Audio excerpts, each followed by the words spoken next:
On va commencer comme tous les mois.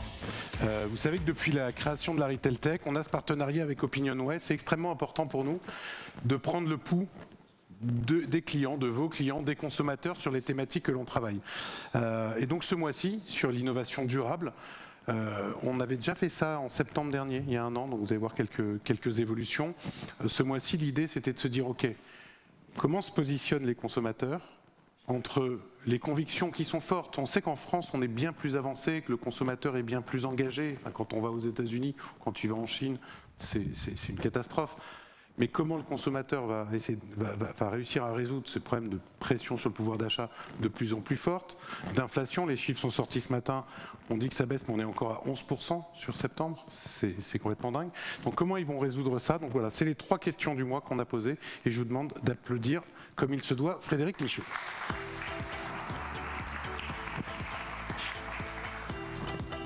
Merci, bonjour à tous.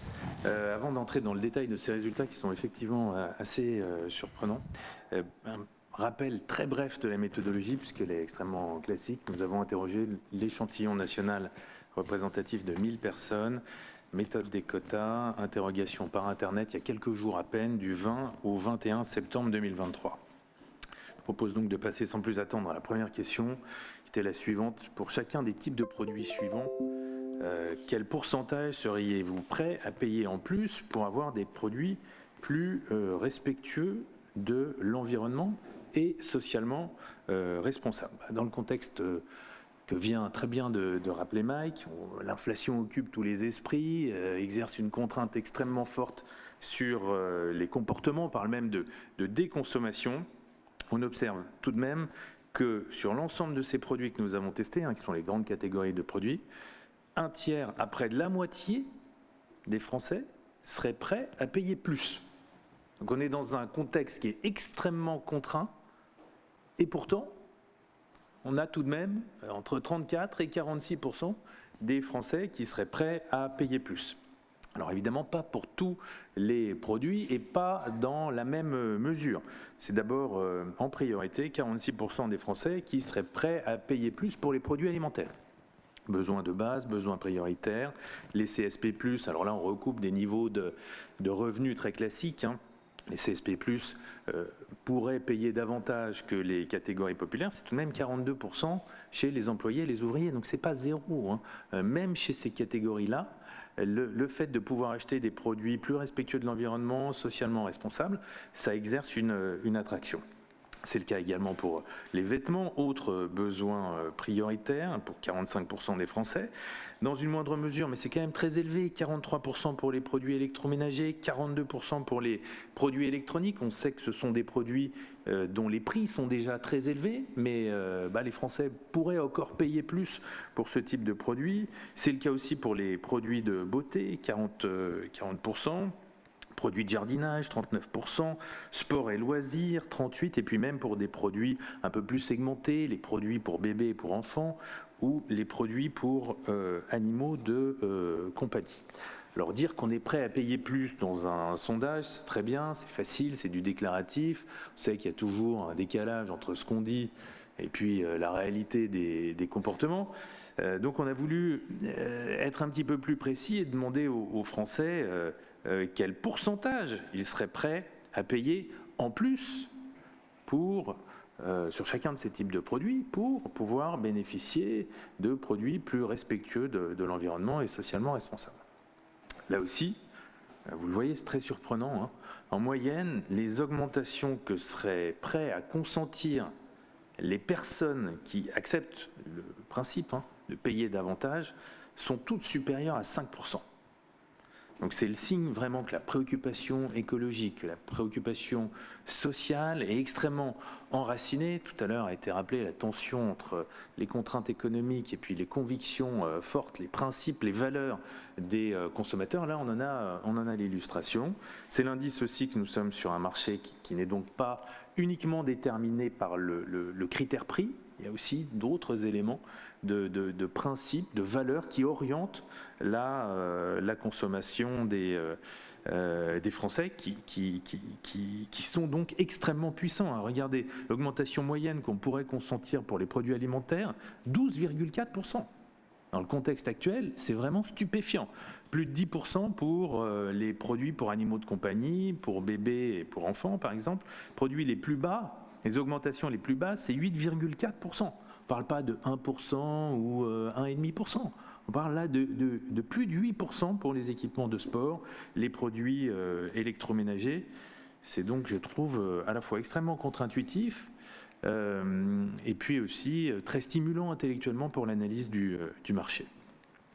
Alors, dans le prolongement de cette première question, nous avons interrogé les Français en leur demandant, à titre personnel, quels sont les efforts qu'ils font déjà ou qu'ils seraient prêts à faire pour acheter des produits en magasin ou sur Internet afin de lutter contre le dérèglement climatique. Là, on affiche uniquement pour des questions de temps, uniquement le sous-total des efforts qui sont déjà faits systématiquement ou souvent, mais vous aurez l'intégralité des résultats disponibles et je vous engage à les lire parce que là aussi c'est très intéressant. 6 sur 16 sont supérieurs à la majorité. Donc on a déjà des transformations comportementales qui sont à l'œuvre, notamment, on en a parlé en matière d'emballage, ne plus utiliser de sachets à usage unique pour porter vos produits. 64%, 2/3 des Français le font déjà systématiquement ou souvent. Et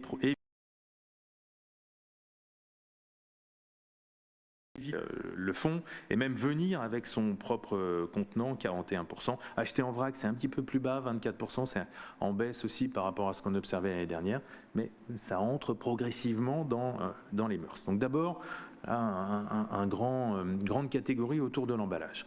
Ensuite, deuxième grande catégorie, la consommation responsable. Acheter des produits alimentaires dont la date limite de DLC est proche pour moins gaspiller. On voit que ça recoupe aussi la première catégorie. Acheter moins.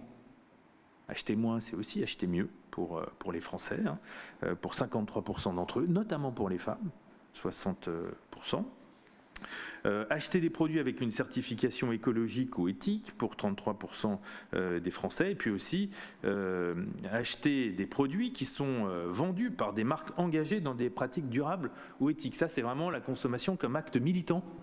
Et là aussi, on voit bien l'effet des convictions sur les comportements. Troisième grande catégorie, une attention beaucoup plus forte à l'origine géographique des produits, évidemment le Made in France, 51%. On regarde de plus en plus la provenance des produits, donc une plus grande attention. Et puis, de façon là, un petit peu plus classique, on achète des produits alimentaires locaux ou en circuit court dans 49% des cas, notamment les consommateurs de plus de 65 ans. Chez eux, c'est même très largement majoritaire. Un point dont on parle beaucoup dans l'actualité sur la consommation de viande. Acheter moins de viande, 46% des Français déclarent le faire déjà systématiquement ou souvent, soit par conviction, soit par contrainte, mais on a sur cet item un clivage très fort de l'opinion publique. Un point sur les transports, on privilégie évidemment les transports en commun, on cherche aussi à accepter une livraison moins rapide si son impact sur l'environnement est moindre, et puis évidemment on évite les magasins surclimatisés ou surchauffés, ça 28% des Français déclarent le faire d'ores et déjà. Voilà pour les efforts des Français, en tout cas ceux qu'ils nous disent effectuer, quels sont maintenant les efforts qu'ils attendent des magasins ou des sites de e-commerce pour lutter contre le dérèglement climatique. Là aussi, vous voyez, il y a une multiplicité d'attentes. D'abord, tout ce qui concerne la lumière, éteindre les enseignes lumineuses la nuit, 43%, et même réduire l'intensité lumineuse pour 19% des Français. Ensuite, dans ce trio de tête, lutter contre le gaspillage des invendus, ils le font eux-mêmes. Donc ils attendent que les enseignes adoptent un comportement mimétique, c'est logiquement. On peut rapprocher de cette catégorie le recyclage des produits en fin de vie, 21%, recyclage des déchets industriels également, 26%. On attend aussi une réduction des emballages. Là aussi, on voit bien la cohérence avec ce qu'ils font eux-mêmes. Là, il y a un effet miroir entre les deux. 35% des Français attendent que les enseignes réduisent les emballages des produits et puis qu'ils encouragent l'utilisation par les clients de leurs propres sacs, de leurs propres emballages réutilisables. On retrouve le local, favoriser le Made in France, favoriser les produits locaux. Là, c'est vraiment la responsabilité des entreprises. Un point sur l'offre, stopper la vente de produits polluants, réduire le choix des produits vendus. Là aussi, il y a un levier qu'il faut activer. Un point sur l'énergie, qui est un point important. On retrouve la climatisation, le chauffage, la rénovation des bâtiments pour éviter les pertes énergétiques, également l'utilisation des énergies renouvelables.